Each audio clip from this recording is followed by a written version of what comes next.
ሀገራት በድህነታቸው እንዲቀጥሉ ካደረጋቸው የልማት ወጥመድ መካከል አንዱ ግጭት እንደሆነ ምሁራን ይገልጻሉ። በአማራ ክልልም ከአንድ ዓመት በላይ የዘለቀው የሰላም እጦት በክልሉ ሕዝብ ሕይወት ላይ ከፍተኛ ጫና አሳድሯል።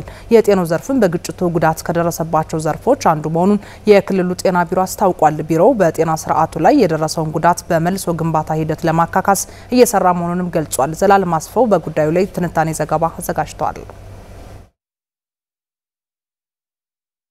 ብሪታንያዊው የዲቨሎፕመንታል ኢኮኖሚክስ ፕሮፌሰር ፖል ኪለር እንደሚሉት ደሃ ሀገራት በድህነታቸው እንዲቀጥሉ ካደረጋቸው የልማት ወጥመድ መካከል አንዱ ግጭት እንደሆነ ይገልጻሉ።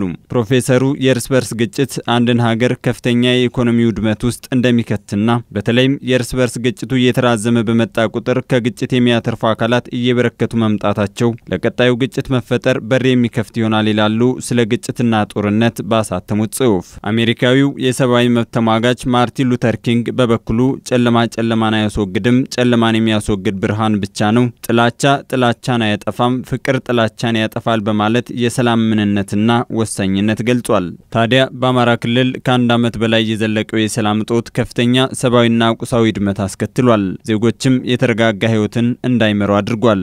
ግጭቱ በክልሉ ሁለንተናዊ ዘርፎች ያስከተለው ጉዳት ከፍተኛ ነው። ከነዚህም መካከል በጤናው ዘርፍ ላይ ያስከተለው ጫና ተጠቃሽ ነው። በምስራቅ ጎጃም ዞን አሚኮ በስልክ ያነጋገራቸው ነዋሪዎች እንደሚሉት የሰላም እጦቱ እናቶች በቤት ውስጥ እንዲወልዱ በመድኃኒት እጦት እንዲሰቃዩ ምክንያት እየሆነ ነው ይላሉ። ወላዶች በሽተኛ እንደ ልቡ በቶ የማይታከምበት ሰዓት ነው። ወደዚያ ወጥቶ ቤተሰብ ያመጣቸው ስጋቱ አለ።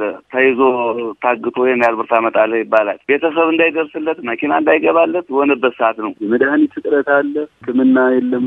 እናቶች በወሊድ እጦት በሕክምና እጦት ምክንያት ወላድ እናቶች መንገድ ላይ ይቀራሉ። እንደው ቅርብ አካባቢ ያሉትና ቤተሰብ ጥሩ የተሻለ ነገር ኑሮ የሚኖር በስትሬቸር ይመጡ ወደ ኋላ ወደ ጋርዩ ስርዓተ ማህበር ተመልሰን እንደገና በስትሬቸር አራት ሰው እንደድሮ በልጅነታችን እንደምናውቀው እንደዛ ይሆነ። የምስራቅ ጎጃም ዞን ጤና መምሪያ ኃላፊ አቶ የሸዋስ አንዱዓለም በጸጥታ ችግሩ ምክንያት በርካታ የጤና ተቋማት ወድመዋል፣ ንብረታቸውም ተዘርፏል ብለዋል። በዚህም ምክንያት በዞኑ የቤት ውስጥ ወሊድ ጨምሯል ነው ያሉት። እናቶች ጤና አገልግሎት ላይ ሰፊ የሆነ ጉዳት ነው የደረሰው። እንግዲህ በገጠር ቀበሌዎች አምቡላንስ ተንቀሳቅሶ አገልግሎት መስጠት አይችልም። በርካታ አምቡላንሶች ተሽከርካሪዎች በጸጥታ መደፍረሱ ምክንያት ወድመዋል። ስለዚህ በዚህ ምክንያት በርካታ እናቶች የገጠር እናቶች ወደ ጤና ተቋማት በአምቡላንስ መጥተው መውለድ የሚችሉበት እድል የለም።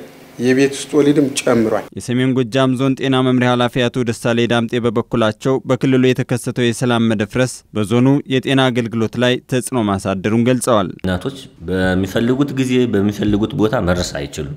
ለምን ከተባለ አንዳንዴ የአምቡላንስ ችግር ይገጥማል፣ የትራንስፖርት ችግር ይገጥማል።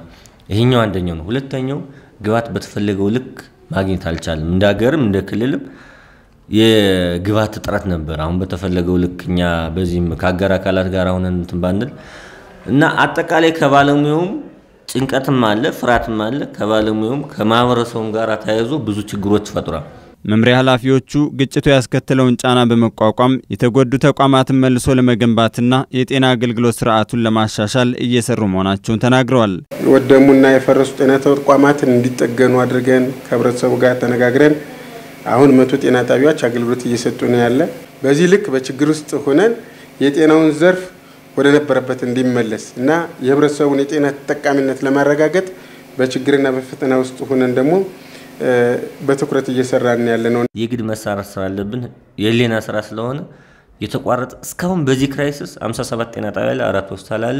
ክራይሲሱ ፈትኖናል፣ ግን ደግሞ የጤና ስራ በተፈለገው ልክ መራመድ ባንችልም አንድም ቀን የሕክምና ስራ ተቋርጦ አያውቅም። የአማራ ክልል ጤና ቢሮ ኃላፊ አቶ አብዱል ከሪም መንግስቱ ግጭቱ በጤና ተቋማት ላይ ካስከተለው ውድመት ባለፈ የጤና ግብዓቶችን ለማሰራጨት ማነቆ መሆኑን ተናግረዋል። ግጭት ባለባቸው አካባቢዎች አንዱ ፈተና የሆነ ነው ያለው መድኃኒቶችን፣ የሕክምና መሳሪያዎችና ሌሎች ለሕክምና የሚያስፈልጉ ግብዓቶችን በሁሉም አካባቢ ላይ ተደራሽ ለማድረግ የራሱ የሆነ እንቅፋት የሚሆንበት ሁኔታ ነው ያለው። ቢሮ ኃላፊው በግጭት ምክንያት በክልሉ ጉዳት የደረሰባቸውን ተቋማት በመልሶ ግንባታ በማቋቋም የጤና አገልግሎቱን ለማሻሻል የክልሉ መንግስት በልዩ ትኩረት እየሰራ ነው ብለዋል። የተዘረፉ ተሽከርካሪዎችን የወደሙ ተሽከርካሪዎችን ለመተካት በቁጥር 72 የሚደርሱ ተሽከርካሪዎችን ጭምር ለዞኖች ለወረዳዎችና ለሆስፒታሎች ያሰራጨንበት ሁኔታ ነው ያለ። ሌላ መልኩ ደግሞ እንደዚሁ ስንመለከት